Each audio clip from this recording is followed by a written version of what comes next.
Humans aren't born out of laying around on their asses. We've been... All right, ladies and gentlemen, that's all for Alexis Jonas. You guys have spoken. You said that the intro was too long. I didn't think the intro was too long. I thought 42 seconds was perfectly fine, but you guys spoke and I listened, and for the time being, that's all I'm going to play. I have to do some reworking and re-editing to make it more compact. And I know that what I just said there is a foreign concept to the gaming industry. What do you mean that you listened to feedback? What do you mean that you listened to when people said that they had a complaint or a critique? You mean you didn't double the length of the intro to spite them? Oh, no, I didn't. I actually took their feedback, even though I didn't agree with it. I took their feedback, and enough people were articulating that yeah, we're going to come up with some slimmed down version. It's going to be probably less than half the size of the other one. So I'm going to cut that in half, but try to maintain the glorious nature of Alexis Jonas teaching us about the intrinsic beauty of humanity. But today, ladies and gentlemen, we have to talk about the decline of Rockstar Studios and what it means for Grand Theft Auto 6. Because there are some very, very, very, very worrying signs. Endymion released a video, and we're going to be watching part of it. It has been one of the most requested videos in a while that I respond to. And I'm more than happy to oblige. Now, what I want to say up front is I think honesty is the key to success. Because at the end of the day, why do I make videos like this? Why do you listen to videos like this? It's for hope. It's not for hatred, it's not for negativity, it's not for clicks and views, it's for hope. Because the hope is that these bad actors that have infected these companies, that eventually they're going to be fired or they're going to be laid off. There's going to be some justice restored. That we may get a return to form. Whether it's BioWare, Bethesda, whether it's Blizzard. That we may get just an ember of what the company once was, and in today's climate, that may be enough. Just an ember that may create a bonfire that is a renaissance, an explosion of the glory of what once was. The passion of gaming. But unfortunately, you have so many activists and bad actors and nefarious people that have wormed their way into the gaming industry, and unfortunately, and it is unfortunate, not only do we have to deal with these people that work in the game industry that are actively sabotaging these games and these boardrooms, we also have to deal with people within the gaming space that are running defense for this. And I'll explain very briefly before we get into Endymion's video. I had a Twitter conversation with Legacy Killer, who is a very large YouTube content creator. He's somebody that strikes me as being more along the Ackman's line of thinking, which is to basically deflect and obfuscate from anything having to do with wokeness. Deny, that sort of thing. And so he put out a post that was particularly embarrassing that had to do with, Grand Theft Auto has always been woke because in San Andreas there was a rainbow flag. Right. So there was a rainbow flag in San Andreas. So that means that it's always been woke. And here's what these people don't understand. A lot of times you'll have these freaks on the left. They'll pull up an old comic book of Captain America punching Hitler. And let's say, see, it was always woke. But the fundamental misunderstanding is that poster, that clip, that cover, whatever it happens to be, it's not the same as what you are pushing today or what is being pushed today. It is completely and totally different. And here's just an example of this. GTA 6 will be woke because there are pride flags. San Andreas had pride flags. So first of all, the pride flags have even evolved. This is just a rainbow flag. This is just a regular LGB flag. Okay, that's just a typical rainbow flag. Now it's got like a brown asshole and like trans colors, and apparently black people have been roped into that. But here's what these people don't understand. It's not the same. It's not. A rainbow flag in the background of a game, just as a background cursory thing, wasn't a big deal back then. It just wasn't. It's like, yeah, that's really gay and people would make fun of it, but it really wasn't that big of a deal. No one would really care. People care today because it's no longer a joke. It's no longer a laughing matter. It's a bunch of nefarious people behind the scenes that are pushing all of this stuff, not just in a flag, which is, off-putting in and of itself in a game today because of the implications of real-world events. The things that we've seen from so many studios. It used to be like Grand Theft Auto having a rainbow flag. That was an anomaly. But how many franchises have been ruined in terms of movies and comic books and video games by this woke mob, by this degenerate LGBTQ cult? Star Trek, Star Wars, Terminator, it goes on and on. All of these terrible ideas that flag and that ideology and that sort of leftism represents has been tried, and it has failed in so many different mediums and so many different genres that it's no longer a joke. People have had to see their favorite franchises be reduced to rubble in order to appease this demon. And so people are no longer as tolerant or accepting of it as they were. And so people are fed up with it. And they don't want it. And so, yeah, if they see a rainbow flag today, it's a bigger deal than it was back then. And that's not the fault of the people that are opposing the flag. That's the fault of the people that have pushed the flag and what it means and what it represents into everything. Everything. I'll give you an example. I was watching, it's the holiday. My family, we were looking for something to watch. I was looking through the list, and the show Peacemaker, with John Cena. I'm thinking that's great. We've got some of the young teens. They're 13, 14, whatever. I'm thinking maybe like curse words and stuff. Within the first 20 minutes, there's a fat black lesbian kissing her lesbian lover, and we turned it off. We're like, that's disgusting. Why would you put that in to a show just randomly?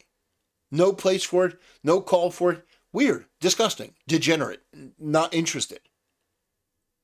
I honestly think all LGBTQ content should be labeled so that you can warn people, because I don't want my younger, when I say young, I don't mean 5 or 6. I mean they were 13, 14, 15. I still don't want to show them that. I wanted something fun, and it could be a little bit, raunchy with some, bad humor, bad language, from time to time. But that was just randomly inserted in there. For no reason, just slammed in there.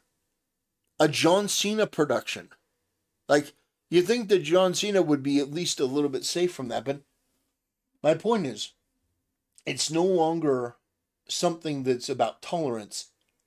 It's about something that you now have to be against in its entirety, because we've given an inch and they've tried to take 10 miles. So now we have to push back and get rid of all that stuff from entertainment. So without further ado, this is one of the most requested videos I've had for quite some time from Endymion, and so we're going to react and watch it. 2025, and there's an insane amount of hype behind it for good reason. I have now been given so much information about Rockstar that it is borderline ridiculous here. I do want to say that who I worked with when making this as well, so my partner in crime here is a man who has an insane knack for information gathering. His name is Francesco Solbeck. His Twitter handle is some guy on phone, which you can see on screen here. Yeah, his profile picture's a little goofy, but he's a good guy. So please give him a follow, since he was instrumental to this video coming together. And if anyone has any information on GTA, thanks again, and let's now get into this info that he's helped me gather. So the big reason is because a lot of people are wondering what is going on with GTA 6, and specifically, has Rockstar gone woke? To be real with you guys, the short answer is yes. The long answer is it's a lot worse than you think. Let me explain. Firstly, we need to explain how things are going down at Rockstar currently and before.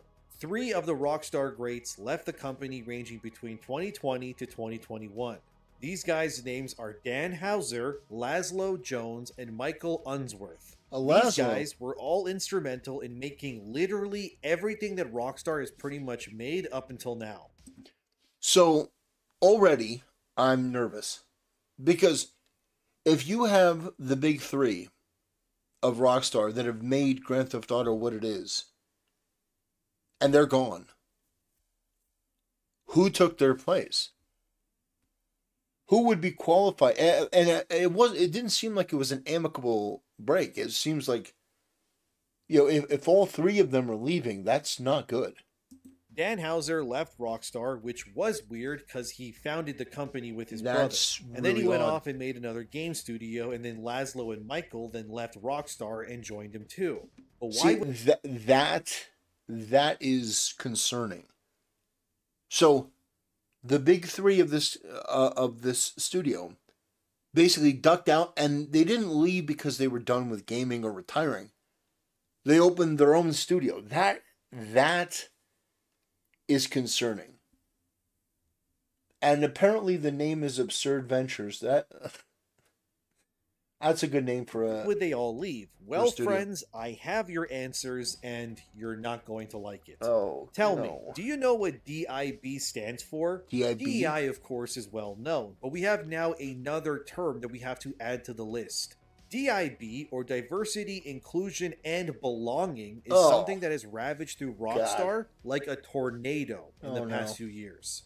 So we're going to start with Stacy Gordon, who, according to LinkedIn, by the way, don't harass anyone in this video. Just let me show you things and then we can discuss it. But Stacy Gordon is a self-proclaimed unapologetic evangelist for inclusion. That's her words, not mine.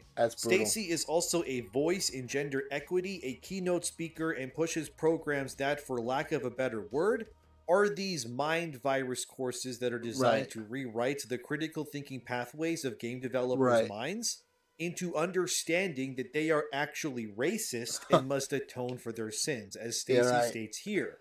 Privilege is hard to talk about, yet it's as pervasive and important as oxygen. It's like bias. Everyone has some type of privilege, just as everyone carries some type of bias. So why is it so hard to talk about? Why do people, particularly white people, get defensive about privilege? And how can we use the privileges we have to... I can explain that. Because you, somebody that doesn't know me or know anyone really, who I would know, is making an assumption about people that you don't know and you don't understand. You're making an assumption. Privilege. That's absurd. It's ridiculous. I'm not privileged just because you think so. We each have our trials. We each have something that we have to deal with and overcome. You look at people as a monolith because you're a racist. You're looking at, well, this is my tribe and we're this and we're this and we're this because of this. And your tribe is this, and this. Which is a collectivist mindset. It's a Marxist mindset. It's regressive. It views people on their immutable characteristics and judges them on the whole. White people are not privileged. It's not like some monolith, like, oh, white people in general. No, I think class is a far better indicator of whether somebody's going to be privileged or not. And I mean, what you're saying is racist. It's deeply flawed. It's fundamentally pathetic. And so, yeah, people look at that. People who are not as low IQ as you appear to be, they look at that and they reject it and they say, well, I don't want to talk about that. That's stupid. But because you're a loudmouth and because you believe in this because it's your career to believe in this, you get paid to advocate for this. You are in the position that you're in because you push this, which I think is a fundamental flaw in the system. See, if it were up to me, if I were working at one of these companies and I saw your resume, I would have you fired the moment that I walked in the door. I'd be like, she's out. Anyone who has a resume like this, who thinks the way you who thinks the way you do, should be fired because you're racist. Your thinking is fundamentally flawed. You judge people before even getting to know them. You make an assumption about people. You're privileged. You have no idea their upbringing. And if you think based on the color of their skin they have some kind of privilege, that tells me that there is something deeply flawed within you. It tells me that you're most likely a racist, because once you get past all this bullshit, all this diversity, equity, and inclusion bullshit, what it really means is that you're uncomfortable around other people, so you want more people that look like you in all these positions and all this entertainment, because you don't like going to the store and you don't like going to the movies and seeing people that don't look like you. And instead of moving to a country that is predominantly the same skin color as you, where you would perceivably be happy, because, you know, you'd be able to look at other people and say, well, you know, I don't give a shit whether you feel marginalized. Yeah, if this person were living in Africa with the same mindset, and a white person came along, you know, with this whole thing, like, we all have privilege, we all have biases. If a white person in Africa were trying to say, you know what, I really feel like I'm marginalized, I really like more representation, do you think this woman would give a shit? Do you think she would care one iota? No, of course not. It's a self-serving, narcissistic worldview that is entirely designed to give this person more of what they want, which is basically to not have to be around people that they don't like. And the people they don't like are white people. To advocate for people who don't have the same access. She then shills her podcast called Inclusionomics, yes, that's a real name, about how everyone who is white is racist no matter what. But let's keep going because it gets worse. That's horrendous. Stacey Gordon also hosts sessions talking about microaggressions and how black people specifically are disenfranchised and must be lifted up to become... Imagine your business model is constantly telling white people how pathetic black people are. Like how weak they are. Oh, microaggression. So a microaggression, for those who don't know, who don't speak retardation, it's basically like you're having a conversation with somebody who's black, and you say something, and you didn't mean to offend them. In fact, what you said wasn't even offensive, but they took offense to it. So therefore, you did something wrong.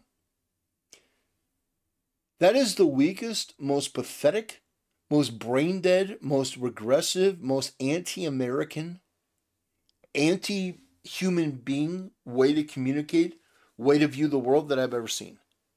It is just a way to try to assert power over people. And the answer, by the way, if you want to know, is to put on your boot and, metaphorically speaking, kick a woman like that in the ass out of your building, out of your life, out of your search results, you know, metaphorically, of course, because we don't condone violence.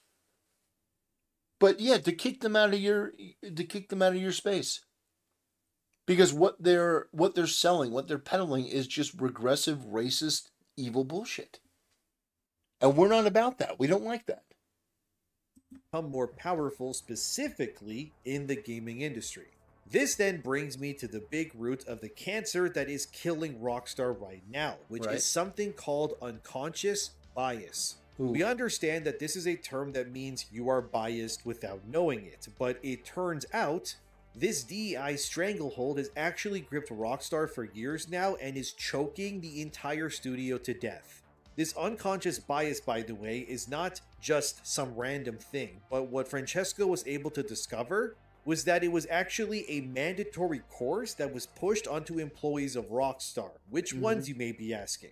You can probably guess it, but it was exclusively pretty much only white employees who work at Rockstar right now that were put through this course. As seen here on LinkedIn, connecting Rockstar's LinkedIn account to this Stacy Gordon's I wish there were more people that recorded this stuff and then filed a massive lawsuit. This is discrimination 100%. unconscious bias tag here, it immediately pings 60 members of Rockstar Games. Francesco was able to go through these, and based on what he found, of the 60 employees forced to take this unconscious bias course in order to gain a certificate, around 58 of them were white people. The other 2 of these 60 people were of Asian descent, but this course was being pushed onto Rockstar employees coincidentally around the same time that Dan Houser, Laszlo Jones, and Michael Unsworth left Rockstar back in 2020 to 2021. That makes sense. Which coincides with when a lot of the DEI woke ESG money was entering the game industry at an alarming rate. Right. Effectively meaning Mostly that right from now, China. as it stands, Rockstar is completely infected with woke pandering DEI initiatives that have ran through a whole swath of white employees almost exclusively into admitting, submitting, then receiving a certificate to confirm their own unconscious racist bias according to these woke grifters who are infesting Rockstar right now at insane Is there a photo rates. of this? One of these white debris? employees is Michael P., an associate art director at Rockstar Games. He's been with the company for well over 20 years at this point, as you can see on screen right here. And to prove that he's been thrown through this DEI initiative, we can also see here that Michael P. had the unconscious bias training certification given to him after completing the course. And we also have a time frame which says July 2022, again, just over a year or less before all the former heads of Rockstar evacuated the company amidst this DEI takeover. Another employee here named Heather, who is also a senior employee at Rockstar and of course is a white person also, has the unconscious bias certification listed on their LinkedIn as well. So they What's crazy is we are actually LinkedIn actually has something like this. Damn. able to find and access the unconscious bias learning program and then look into it, discovering that yes, Stacy Gordon is the person behind this program, but it gets worse. As I scroll down, you can see how this course is designed to shame you into compliance. The most alarming and worst part was finding out that as of the making of this video, that 445,948 people have taken and completed this course. You heard that right. Now this number is not just games, I would assume, but all kinds of industries, which is great for Stacy, because then the course allows her to shill her product to every corner of the modern working world. How can we consciously address bias as we move through our workplaces and lives? While there is a clamor for action, action without awareness leads to inauthentic and performative behavior that repeats the cycle of systemic inequality. In order to be aware of when we are acting from an unconscious bias, we need to be able to identify when they're happening.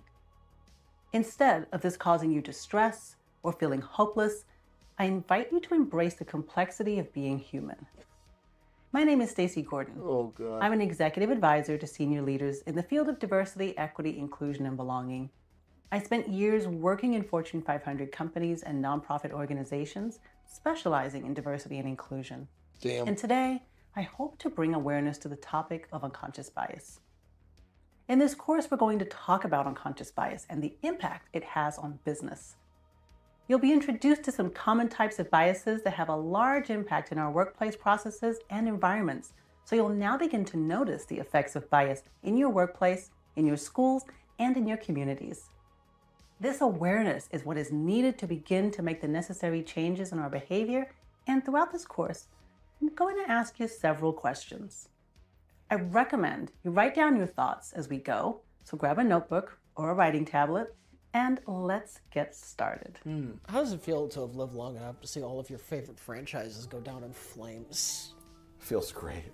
But if you were to just take Rockstar as a size and quantify how many people have been brainwashed into taking this course to renounce their skin color, gender, or whatever else, in the name of woke absolution, this course equates to around 222 full Rockstar teams worth of people. So if you want to know why I make the videos that I make, if you want to know why I do what I do, if you want to know why I take the tone that I take, this video is the perfect encapsulation of why.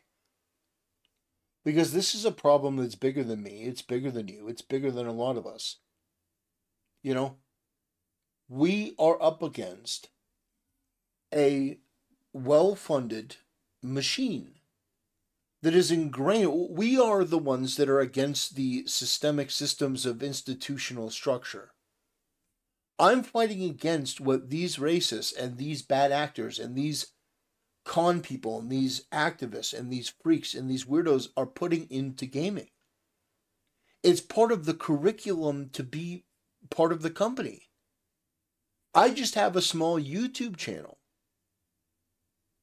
But I'm going to continue to be as vociferous as I can be against everything that these people are and what they represent, because it is a perverse and deranged and demented ideology that is, in my view, demonic. Viewing people based on their immutable characteristics as though that is the defining thing about a person. That you can tell something just by the skin color of a person. It is absurd. It is offensive. It is racist. And I oppose it with every fiber of my being. That have opened their minds to this program. These are the sorts of things that are ruining video games, friends, but there's more. As you can see here, we also have the DIB course of Diversity, Inclusion, and Belonging, and lo and behold, over 1,125,843 people as of the making of this video have been forced through this test, which is a staggering amount of professionals being filtered through DEI programs by their companies to renounce either their whiteness, their advantages, or biases in the name of the agenda. I mean, just listen to the official description of the unconscious bias agenda, and I quote, "We're all biased, our experiences shape who we are, and our race, ethnicity, gender, height, weight, sexual orientation, place of birth, and other factors impact the lens with which we view the world. In this course, diversity expert Stacy Gordon helps you recognize and acknowledge your own biases so that you can identify them when making decisions and prevent yourself from making calls based on a biased viewpoint. Stacy Gordon explains some of the most common forms that a bias takes: affinity bias, halo bias, perception bias, and confirmation bias. She helps you recognize the negative effects of bias within your organization, as well as the benefits to be realized by uncovering bias in decision-making processes. Finally, she outlines strategies for overcoming personal and organizational bias." End quote. We're going to circle back to this whole unconscious bias thing in a second, but we also got to delve into some other things as well. Another thing Francesca was able to decipher was that Rockstar has had a staggering amount of employees join them in the last 2 years. But the weird part about a lot of this is that a vast majority of these new hires are coming from a very specific studio in question, that being Behavior Interactive. In case you don't know, Behavior Interactive is a studio that was responsible for games like Dead by Daylight, The Casting of Frank Stone, Meet Your Maker, and even worked on other projects such as Mortal Kombat 1, Immortals of Avium, Gears 5, Rainbow Six Extraction, Borderlands the Pre-Sequel, Call of Duty Vanguard, and many more. In case you don't know, also, Behavior Interactive is home to DEI agenda pushes like the Wheel of Privilege 2. They are also originally located in Montreal in Canada, same exact city that Sweet Baby Inc. operates out of. Just letting you know. But when it comes to the Wheel of Privilege thing, we have this Fandom Pulse article here where a woman named Sylvia Duckworth, which I covered in a video recently, made this wheel that details people's privileges based on who or what they are. And fellow YouTuber Smash JT found recently too that this Sylvia Duckworth has published books praising black people specifically, and has even made books pushing trans stuff onto children through picture books. All of this is funded and created by Behavior Interactive, which, like their name suggests, things are made to force behaviors into games themselves and more. And many of the games that I showed that they are a part of have carried... So let me just say, if you want your game to be successful, get these freaks, these disgusting, bottom-feeding, grifting freaks, get them out. Get them as far out as possible. In fact, it's not enough to fire them from a cannon into the sun. Get them out. Purge them. Order 66, metaphorically speaking, of course. Get security to grab these people by the scruff of their neck and throw them out of the building. Get them out. Get them out, make it public, make it loud. If you want to save the gaming industry, you've got to get these demons and these freaks out of gaming. You've got to do it. It cannot wait. How many more hundreds of people have to lose their job? How many more hundreds of people? And when I say hundreds of people, I mean hundreds of people. How many more hundreds of people and billions of dollars are you going to lose listening to people like this? These people should be put in the stocks so that passersby can throw vegetables at them. We need to bring back the stocks. These people need to be put on public display so the kids can pelt them with rotten tomatoes and other vegetables so that it can be perfectly clear that this sort of vile, low information, regressive attitude is not just wrong, but it should be viewed with the utmost contempt and disdain. People are losing their jobs and their livelihoods so that these people can pad their wallets with this race grift. It is offensive, it is disgusting, it is wrong, it is vile. And we should oppose it with every fiber of our being. Characters where women are favored, like Gears of War 5, or games that desexualize characters like Mortal Kombat 1, specifically the females. And guess what? Guess who's not doing this? Asian companies.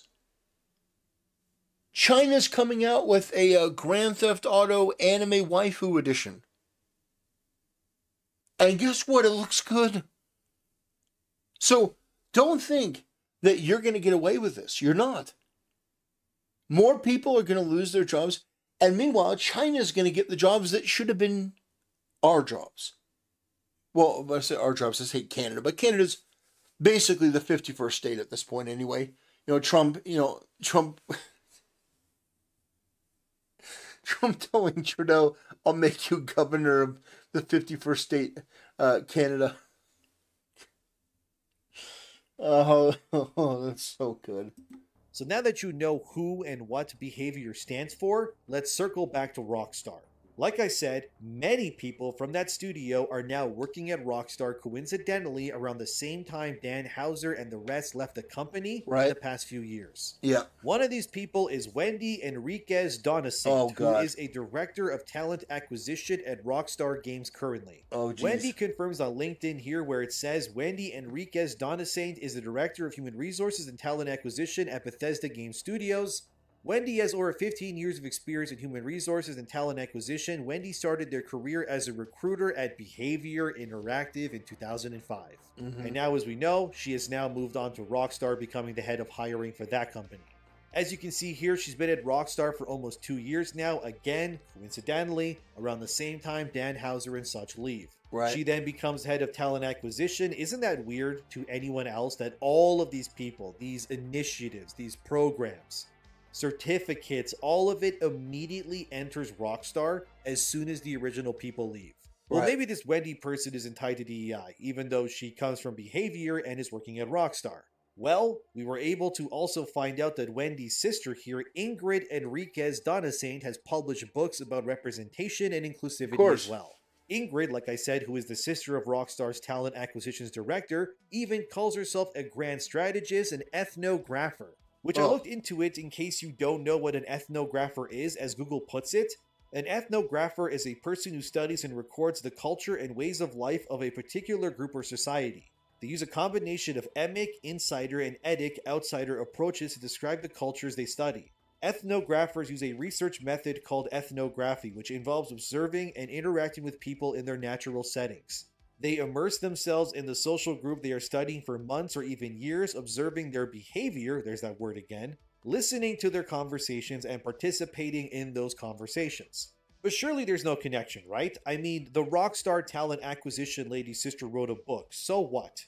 Well, there's more. Here's Ingrid Enriquez Donacent, where she would write things for TamTam, which is like some other thing to do with DEI stuff, but anyway, which would focus on exclusively representation and stereotypes. These sisters who are attached to Rockstar are all about diversity, equity, and inclusion. It also doesn't help with this excerpt written by Ingrid, which reads, "Be aware of blind spots or be humble enough to discover those you didn't know were there. Build alliances with experts and consumers with soft spots different from yours, ethnography, to enrich your lens, but also to give you substance to craft relatable stories to other people and not just the same old two white folks." So the person in charge of who gets hired at Rockstar that worked at Behavior has a sister who is an ethnographer that writes books and theses Right. about how we must deconstruct whiteness in the world. But it gets worse, so let's keep going. Like I said, they're all racist. They're all extremely opinionated, loudmouth, low IQ. It's depressing. It's depressing that these people have wormed their way into such an incredible art form and are polluting it and tainting it. It's sad to see. And it explains a lot, doesn't it? It really does explain a lot. It explains the decline over the last couple of years that we've seen in the game industry, where decisions seem not to make sense. Well, now they kind of do. Why these people refuse to learn. It's not that they're actually looking to learn something. Like, these studios are actually looking to get feedback. These people have a course to sell you. They've got an agenda. So they're willing to lose no matter any amount of money. They're willing to lose any amount of jobs in order to push this stuff because it benefits a couple people. Disgusting. Remember how I said a lot of people from Behavior suddenly joined Rockstar? Here's a software engineer named Kelly who now works at Rockstar. Oh my God. Look at where they're from. It's Behavior, of course. And they have also retweeted stuff like donations for racial injustice and equality. God. Oh boy, isn't that just wonderful? Sometimes the talent acquisition people below Wendy, they don't even hide their agenda, like Apurva Sharma here, who works in talent acquisition at Rockstar and literally has DEI advocate on her public LinkedIn profile. Apurva's LinkedIn states in her own words, "I am a talent acquisition professional specializing in technical game development roles at Rockstar Games. I believe in delivering a positive and transparent interview experience that celebrates candidates' diversity and fosters an inclusive environment. I am passionate about connecting talented individuals to their dream roles that fulfill, challenge, and value them. And they're open about DEI and advocating for inclusive environments, which is technical speak for we don't want white people here, only diverse people going forward." Then, of course, we have Alicia Powers-Lee, a senior talent acquisition specialist at Rockstar, who has said publicly that she wants all Trump supporters to drop dead, as you can see right here. Very inclusive of you, Alicia. Oh, yeah.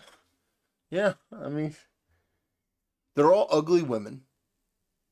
They're all overly opinionated, hyperly masculine, grifting, dishonest, low IQ, retarded people with a left-wing perspective that are just the worst. The absolute worst of the worst. It's unbelievable. This is the sort of demonic filth that has polluted the video game industry. Look at this. Wishing death upon Trump supporters. Unreal. To want the majority of America to just be wiped off the face of the earth because you don't agree with them politically.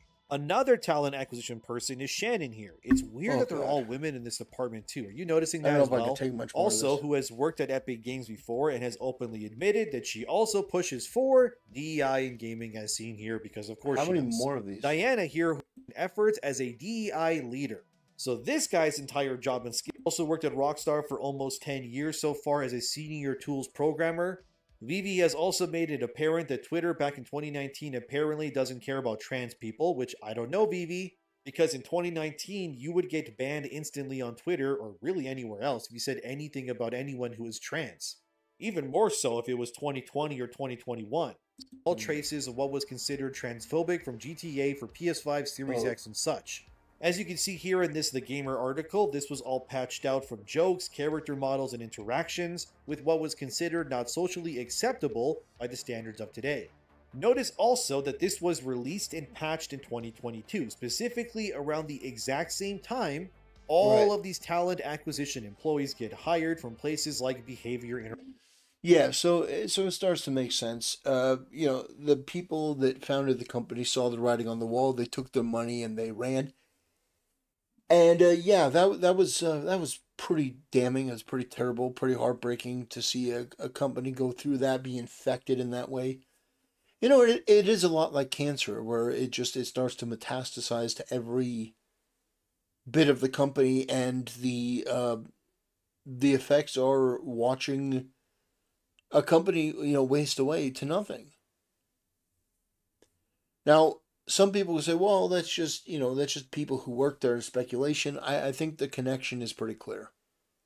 I think the ideology is pretty clear. And I think at this point, if you can't acknowledge that wokeness is a big problem in the gaming industry and that it is an infectious, pervasive thing, I think there may be some other reason that is hindering you from being able to acknowledge that. Whether it's your need for, public validation, or you're part of a group where you think that you would be ostracized or kicked out for affirming this. But at the end of the day, I think it's pretty clear. I think it's pretty obvious that these people have gotten in here and tried to make things worse for their own selfish reasons. Whether it be financial, whether it be political, activist in nature. I think it's pretty clear. And my hype for Grand Theft Auto 6 has never been lower. Now, I'm not saying that the game is going to be bad. You could still have people there that are going to do their damnedest to try to get things in and get things by the censors and try to, basically spam their way through the diversity, inclusion, and belonging training to get to, actually good content. But, yeah, I'm not optimistic. I'm far more excited for the Ananta, the Grand Theft waifu. Anyway, ladies and gentlemen, this video ran a little bit long. Thanks for watching. I appreciate it. And I'll see you next time.